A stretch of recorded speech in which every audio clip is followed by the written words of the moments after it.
Bonjour à tous et bienvenue dans notre 5e émission temps additionnel de la saison 4. Aujourd'hui je suis accompagné de mes chroniqueurs, donc Thierry Carpentier, Charles Duvauchel et enfin Fabrice Gosselin. Bonjour. L'invité du jour est monsieur Julien Evenou. Bonjour. Donc aujourd'hui nous allons faire le point sur les différents, sur les championnats régionaux principalement, avec de l'AD1 en match en retard et les matchs de Coupe de France et le challenge Coupe de la Somme. Challenge de Manille. Challenge de Manille. Ok. Julien, pour ceux qui ne te connaissent pas, est-ce que tu peux te présenter par rapport à ta formation footballistique? Oui, moi j'ai commencé le football à Ouincourt, donc en débutant, jusque je dirais Benjamin. En Benjamin, je suis parti à l'entente, c'était Bourselil-Friville si je ne me trompe pas.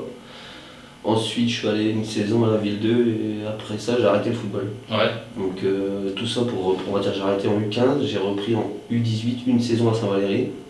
Puis après, j'ai filé en senior à ce qui était encore Fressenville. Après Fressenville, je suis parti à Friville. J'ai joué 3 ou 4 saisons pour revenir au tout début du SNF. Et une fois arrivé à l'USNF, je suis reparti une saison à Friville.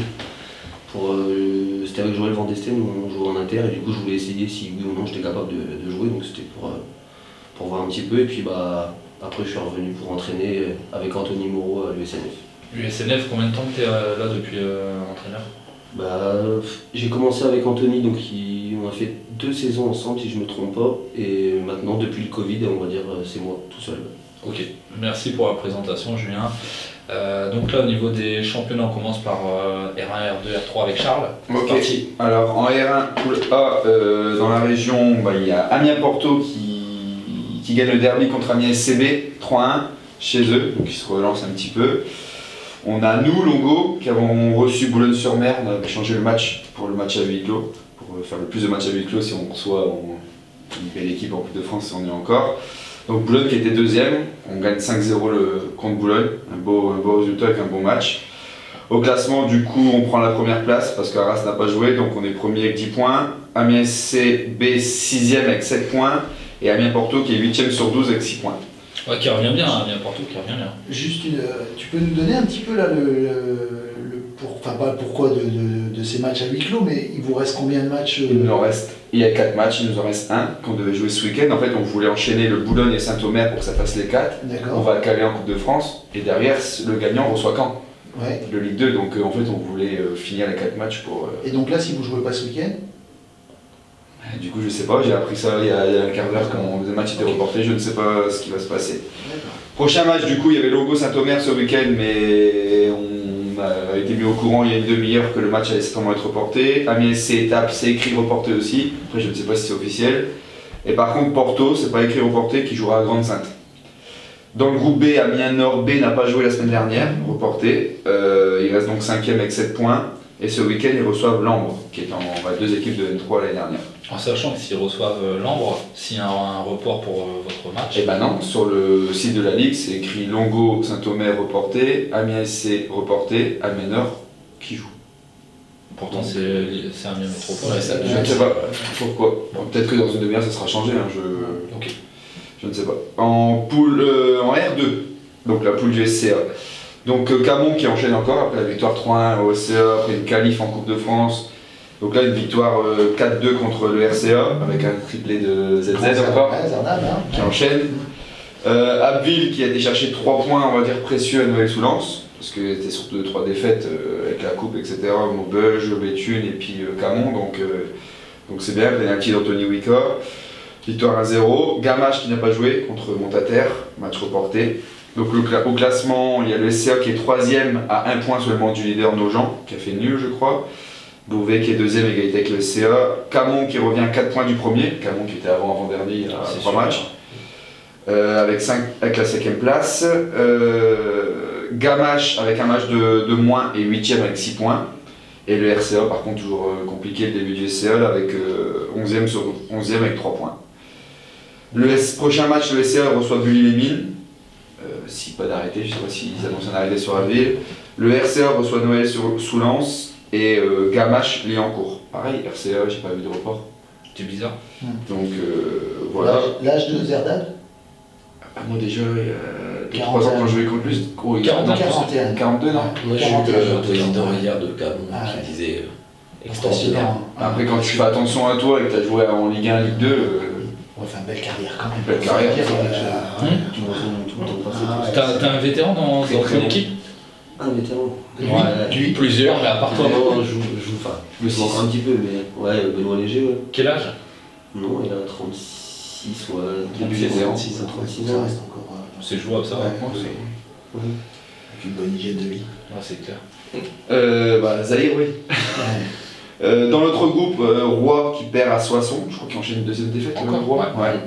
Et ça me faisait rire parce que Breteuil n'a pas joué, mais reste premier de ce groupe sans avoir joué. Et troisième, Roi, avec 2 défaites qui restent troisième, donc ça va pas du Là-haut, il a fait un bon début de J'ai pas eu de vainqueur là-haut.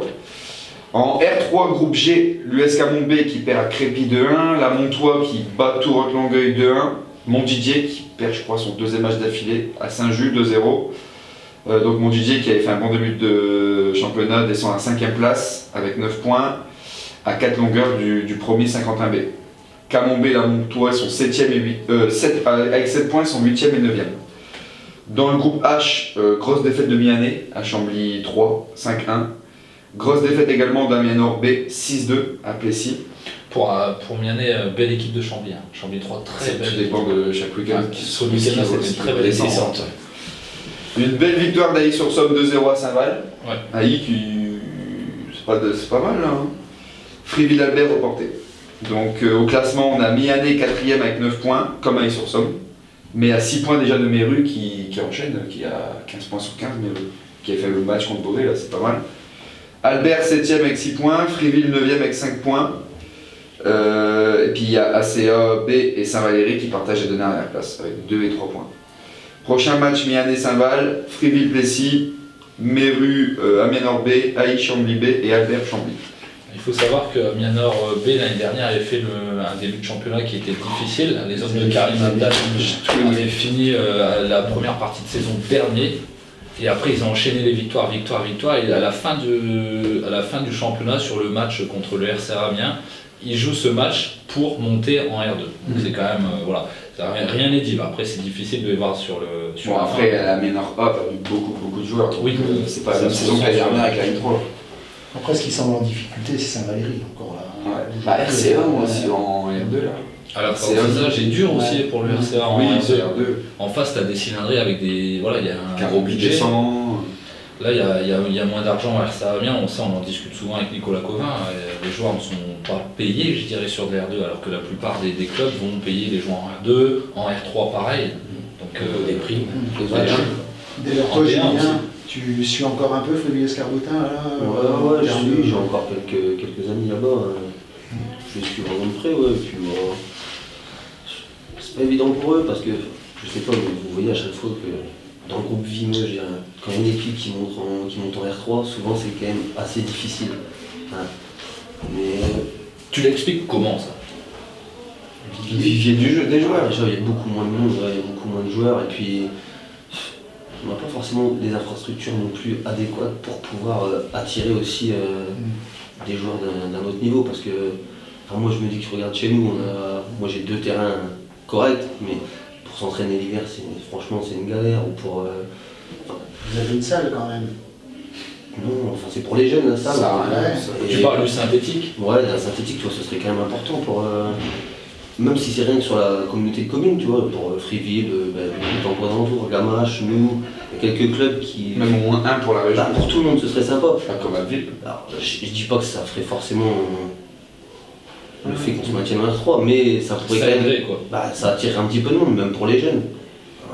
Il me semblait qu'il y avait un projet à Saint-Valéry. Ça, on peut parler. parler aussi, hein, donc. Mais là, il y a quand même à Fréville le collège et le lycée. C'est Ouais. vrai qu'ils pourraient aussi investir dans un synthétique aussi pour les cours de sport. Bien sûr. Parce que ces jeunes-là vont aussi sur les terrains de foot. Quand Bien tu vois sûr. que Toulon arrive à avoir un synthé, et que nous à Ville on n'a pas le synthé, dans le Vimeux il n'y a pas de synthé, excuse-moi, mais dans le Nord, quand tu vas dans le Nord, Il y a des synthés partout. il y a des synthés partout, ça pousse. En Seine-Maritime, c'est pareil. Bah, bien sûr. Les infrastructures sont complètement différentes de ce qu'on a nous, dans la Bien sûr. salle. Puis bah, les budgets aussi sont différents. Tout à fait. Qu'est-ce que j'allais dire? Pour toi c'est bon? C'est bon, R1, R3. R1, R3. On attend des matchs reportés. On va attaquer quoi? On va attaquer la Coupe de France, on va faire la transition avec la Coupe de France, avec Fabrice. Disons, alors déjà, on va parler du RC Doulan, où j'ai eu Alexandre qui avait 2 matchs de retard. Donc là, la semaine dernière, ils ont joué le mercredi à Haut-de-Vallée où ils ont gagné 3-0. Et il a mis aussi une petite parenthèse, le gardien des Deux-Vallées s'est blessé, donc il a souhaité un prompt rétablissement justement. Et ce match-là, 3-0, rien à dire. Et ensuite, ils avaient un match en retard, donc ils recevaient Flic Secours. Match qui était attendu. Victoire de Doulan 4-2. Donc ils ont été menés 1-0, ils égalisent juste avant la mi-temps, ils reprennent un but de 20. Et puis ils ont joué sur terrain synthétique, puisque vu les conditions actuelles, donc on en revient toujours aux infrastructures. Donc ils ont pu faire ce match et Flic Secours un peu perdu aussi sur terrain synthétique, ça va vite, il faut être technique. Et puis Doulan, dans les 20 dernières minutes, on va dire les explose, puisqu'il leur met 3 buts, donc, ce qui fait qu'ils sont victorieux 4-2. Donc il les replace en tête du championnat. Flic Secours menait 2-1. Ouais, Flic Secours menait 2-1. Ouais. Et donc, 4-2. J'ai eu les échos aussi du vice-président de Flic Secours qui disait que c'était un match très agréable à voir sur le plan technique, tactique, physique. Et la victoire de Doulan, il n'y avait aucun souci par rapport à ça. Donc apparemment, ils ont récupéré les points du match contre. Oui, ils ont gagné. Ils ont gagné. Il y a ça a statué sur le fait que c'était une erreur et voilà. Donc les truands ont été attribués, ce qui fait aussi qu'aujourd'hui ils sont en tête. Le truand d'Endé qu'il a réussi. Donc voilà. Ensuite là il était un peu déçu parce que forcément vu les conditions climatiques, pour préparer un match de Coupe de France, tu reçois Dijon, ce week-end c'est remis, ils devaient jouer contre le SCA 2. Donc ils vont trouver un match amical, mais bon c'est pas les mêmes conditions pour préparer un match. Donc voilà. Ils espèrent forcément, donc le match aura lieu le samedi 18 à 14h30, ils joueront à Doulan, les places sont à 5 €, ils ont une jauge à 1002, donc ils espèrent faire le plein. Bon, je pense qu'ils vont le faire sans difficulté, c'est quand même Dijon en national. Après ils jouent samedi, bon oui, ce soir, le calendrier fait aussi qu'il y a des décalages dans les matchs, donc quelqu'un qui va aller voir Doulan-Dijon pourra se déplacer pour aller voir mon DJ QRM, puisque le match aura lieu à 18h30. Toi, il y a eu combien de spectateurs sur le match contre Fénion-Lois? 600. Ouais, 600, c'est ce qui s'est dit dans les 600. journaux. Mais selon toi, parce que Plus, moi je te dirais bien plus.